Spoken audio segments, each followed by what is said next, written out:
جو دل ہے وہ حضور فرماتے سورہ یاسین ہے، اور پھر اسی حدیث میں آپ علیہ السلام نے فرمایا کہ جو سورہ یاسین کو ایک بار پڑھتا ہے اللہ تعالیٰ اسے 10 قرآن پاک پڑھنے کا ثواب ہے۔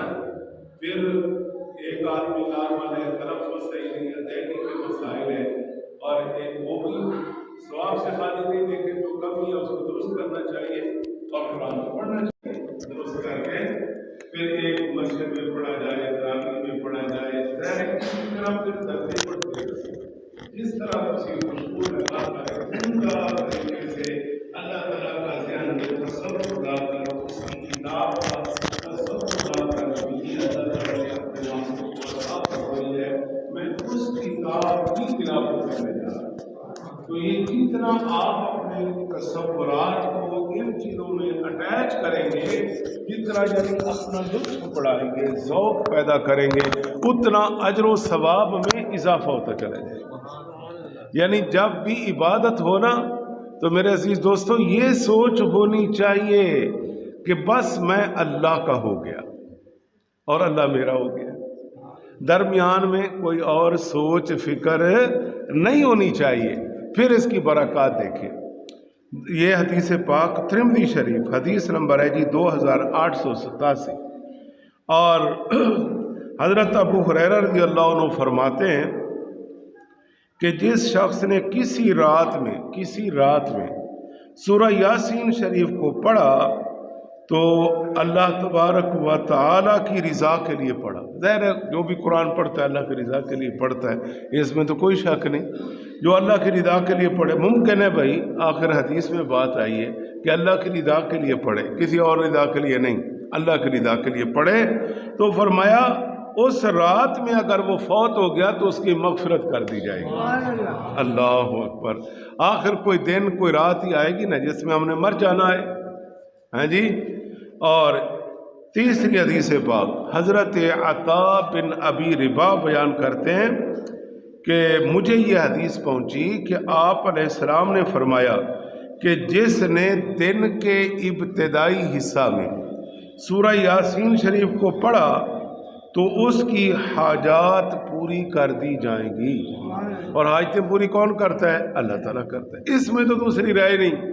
آج اللہ ان کو ہدایت دے، ایسی باتیں کر کے مسلمانوں کے عقیدوں کو کمزور کیا جاتا ہے، حالانکہ یہ تو سوال ہی نہیں ہے۔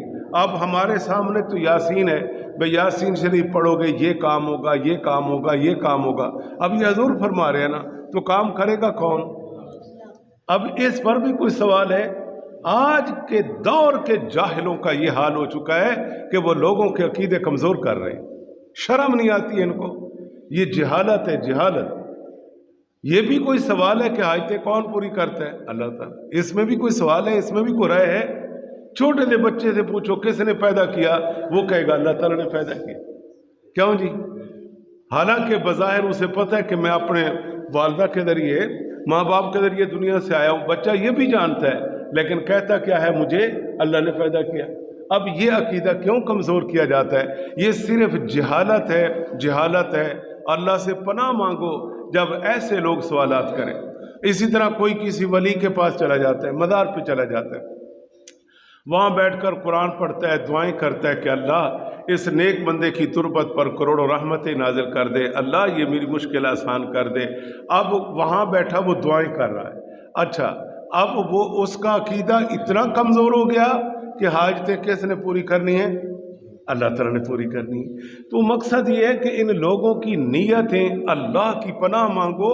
اور میں بار بار کیوں کہتا ہوں کہ ایسے لوگوں کے پاس نہ بیٹھو، خاص طور پہ ہمارے بڑے بزرگ تو سبحان اللہ نا جی، جو نوجوان طبقہ ہمارا خاص طور پہ، انہیں سوچنا ہوگا کہ کس طرح آپ کے دل سے قرآن کو، آپ کے ایمان کو کمزور کیا جاتا ہے، اور پیغمبروں کی، آپ علیہ السلام کی، اولیاء و صالحین کی ہمارے یہ عقیدے نہیں ہیں، یہ جو لوگ بیان کر کے گمراہ کر رہے ہیں آج دنیا کو، یہ عقیدہ کسی کا بھی نہیں ہے خیال کرنا۔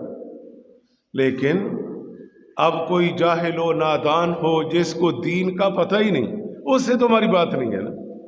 ہماری اس سے بات ہے کہ جیسے یہ پیارے دوست بیٹھے ہیں، کیا ان کو نہیں پتا کہ ہم داتا ہجویری رحمۃ اللہ علیہ جائیں گے، وہاں دعائیں کریں گے، ان کی تربت پر اللہ کی رحمتوں کے لیے دعائیں کریں گے، پھر دعا کریں گے. کیا مقصد ہے کہ یہ بڑی برکتوں والی جگہ ہے، بڑے نیک بندے تھے، اے اللہ تیرے اس برکت والے بندے کے پاس آ گیا ہوں، یا اللہ میرے اوپر بھی فضل کر دے. آج یہاں پر رات دن قرآن کی تلاوتیں، عبادات، ریاضات، اتنا کچھ تیرا ہو رہا ہے، آخر کوئی بات تو ہے نا. مولانا اشرف علی تھانوی نے کیا کہا؟ اس نے کہا کہ میں حضرت علی بن عثمان کے مزار پہ حاضر ہوا. دیوبند کے بہت بڑے مولوی اشرف علی تھانوی کہتا کہ میں جب داتا صاحب حاضر ہوا تو میں نے دیکھا کہ وہاں تو فرشتوں کی جماعتیں ہیں. اب یہ لوگ نہیں پڑھتے اور نہیں سمجھ آئے گی ان کو سوائے اس کے کہ دوسروں کے بچوں کو گمراہ کرنے لگے ہوئے ہیں. اور مجھے بڑی تکلیف ہوتی ہے. دیکھو بات جس سے بنے اس سے کرو نا. جی ایسے جس بچے کو اتنا علم نہیں اسے پکڑنا اور اس کو ہیرا پھیری کے ذریعے اس کا دماغ خراب کرنا، یہ کون سا اسلام ہے، کون سا دین ہے؟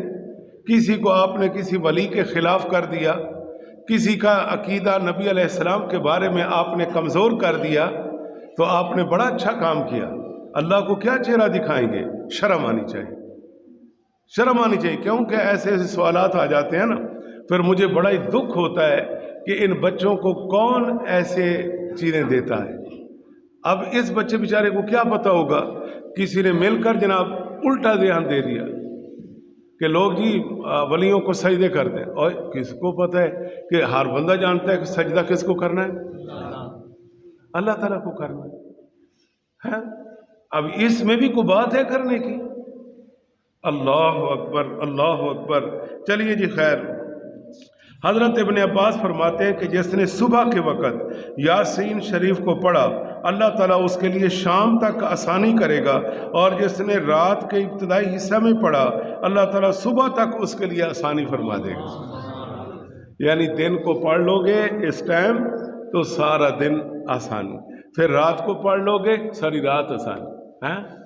تو رات کتنا سنہری موقع تھا، ہم سوئے نہ رہتے، ہم رات کو تراویح میں قرآن پاک سن لیتے. اس طرح کے فضائل جو میرے پاس چند دوست رات کو تراویح کے بعد بیٹھ جاتے ہیں، یقین جانو ایمان تازہ کر لیتے ہیں، ساری تھکاوٹ ہی اتر جاتی ہے جب ہم یہ سن رہے ہوتے ہیں کہ آج ہم نے یہ سورت پڑھی اور اس کی برکات اور اس کے فضائل یہ تھے. اور کوئی تھکاوٹ ہوتی کیا ہے مجھے بتائیں نا.